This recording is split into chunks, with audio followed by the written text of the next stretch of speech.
Hey guys, Julian here. Today I'm going to be showing you how to make melodic techno drums that sound something like this.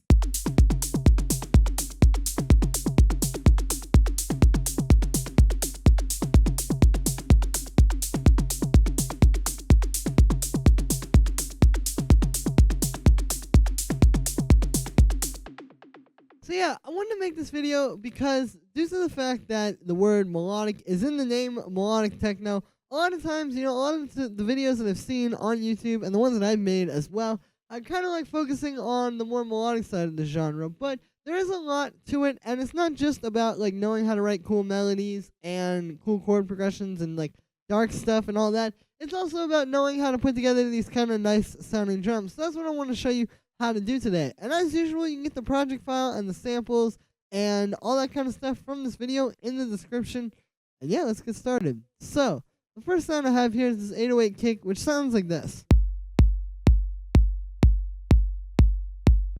And so the 808 kick is very popular in this style. I've noticed a lot of artists using it, and what they do typically is they'll take like an 808 kick like this,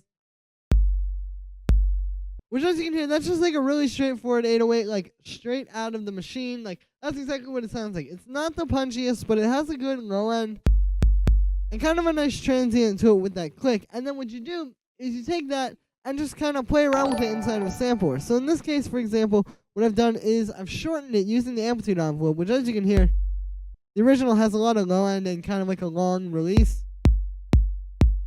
But then this is a lot shorter and tighter, so there's room for like a lot more bass in the track now. And also I added a pitch envelope. So if you don't know, the way a pitch envelope works is the same way a regular envelope works. Basically, you start at a high pitch and you go down to a lower one. And basically, when you do this really fast here, like on this sound, the way I've done it, you get kind of like more of a hit at the start of your sound. So I could probably more easily explain this to you using like a synth. Like if we grab operator, this is like a regular sound. If I had a pitch envelope,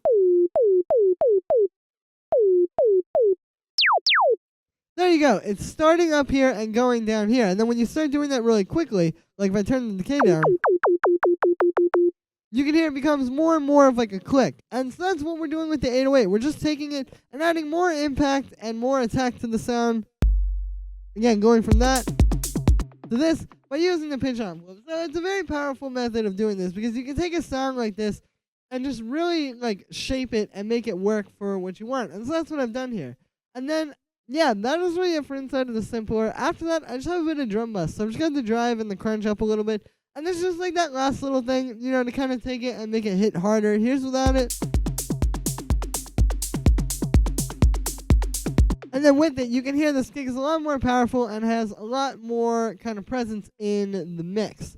So that is it for the kick. Like I said, it's not that difficult, but definitely the 808 and kind of taking it and, giving it more punch and more power and making it work in a more modern kind of mix, pretty crucial for the style. So the next thing that we have here is this little tom sound, I guess you could call it, that I made using operator, which sounds like this.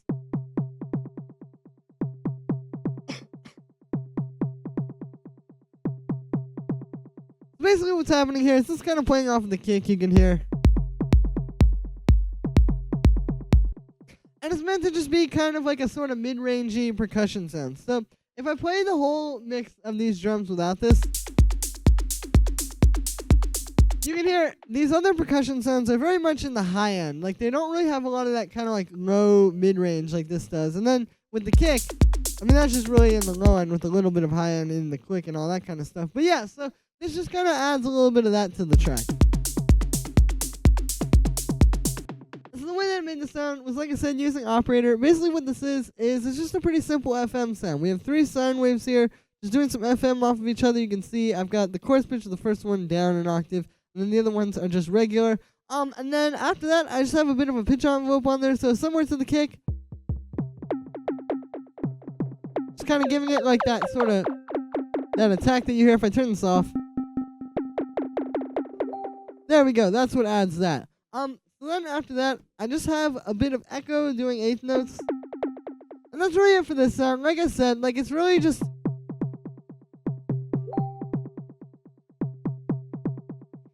adding that little bit of kind of like mid-rangey sort of percussion. And then the echo is also just helping to give it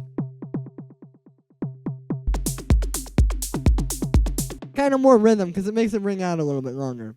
So that is it for that tom sound. The next thing that we have here is the shaker, which sounds like this. So what this is doing is basically it's playing 16th notes. You can hear if I turn off this auto pan. It's just going tick, tick, tick, tick, and then I have it panning from left to right, which I'll talk about in a moment. So the way that I made this sound is using operator. What this is it's some white noise, which you can see is set like this. And then I have it going into this bandpass filter, which you can hear takes it and just hones in on that one range and makes it sound like a shaker. So that's how I did that. Pretty simple. The only key here is to make it a shaker, you add a little bit of attack. So if you wanted a hi-hat, there you go, there's a hi-hat. And then when you add the attack, that's what kind of makes it like a shaker. So this is a pretty easy technique for making hi-hats and shakers. It's definitely a very good one though. I think if you want to make your own hi-hats from scratch, this is really the best way to do it because you have so much control between the envelope, like the amp envelope of the white noise and then like where you put the bandpass. You can do a lot of different things sonically with these. So I like doing it this way. So then after operator, what I have here is, like I said, I just have this auto pan. This is what's giving it that kind of like panning left to right sound. Basically, this is all just the default settings, and then I have it on 8th notes. And there we go. That's what's giving it the from left to ears, or left to right. So, you know, it's just kind of a nice way to add some space to the mix because we have all these drums that are straight down the center. And then we have this thing kind of coming going like in the left and right ear, and I feel like it adds a lot to the track. Then the next sound I have here is this, I guess, sort of like main hi-hat, which sounds like this. This is another hi-hat made using operator. Basically what we have here is we have like this first one, and then this one is playing on the upbeats. So like I said, I made this using operator. What we have is we have some white noise, and then that's going into a bandpass filter. And so this is kind of what I was saying. Like, you can hear how like distinctly different these two sounds are. It's just a good example of like how powerful this method is. Like, you can really create so many different types of sounds this way. And so that's what I've done here. Yeah, it's just kind of a little bit of a different envelope on this one, and then you can see the bandpass is letting through a little bit more high end. So yeah, that is really it for the hi-hats. Like I said, they're pretty simple, but definitely the white noise kind of method with the bandpass filter is a really good way to make hi-hats because, again, you just have so much control and you can really make like whatever possible kind of shaker or hi-hat you would want. And then after that, the last sound that we have here is this little white noise tom thing, I guess I'll call it, which sounds like this.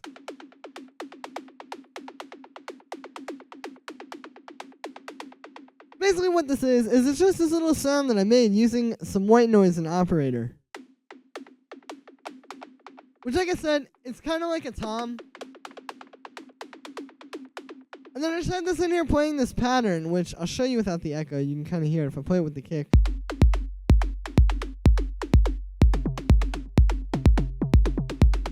You can hear it's kind of playing off of what that other tom thing is doing. And then we just had the echo on there. And that's what's kind of giving it like that full thing. So yeah, so for the sound on this one, like I said, made using operator, we just have a little bit of white noise here going into a bandpass filter. And what I'm doing with this one is you can see I have a lot more resonance. So with the hi-hats, you know, there's not really a whole lot of resonance. You don't want to let that be like too ringy. But with this, obviously that's what we want. So yeah, I've got the resonance up there, we got the frequency set there, and then I have a little bit of an envelope on the filter as well, so you can hear.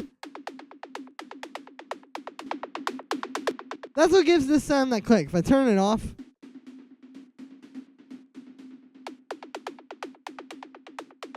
there we go. So yeah, the filter envelope definitely kind of important for this one. After that, I have this amp, and so here's without the amp, and then with it. So you can hear what this is doing is it's distorting the sound and just kind of bringing out that tone. What happens is when you have the resonance up on this bandpass filter, you get a very distinct tone because it's in like one very specific range, sonically speaking. But when you add the distortion over top of that, then you kind of bring that out even more. And that's kind of what I'm doing here. So after that, I just have this echo doing dotted eighth notes. You can hear that.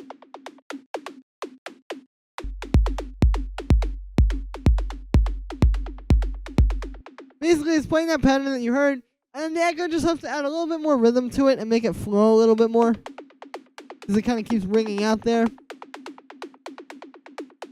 And the last thing we have on here is just an EQ8 cutting out the low end. So here's without it, and then with it. So the goal here is just to hone in on that one range that I wanted, because with these kind of tom sounds, it can get a little bit messy.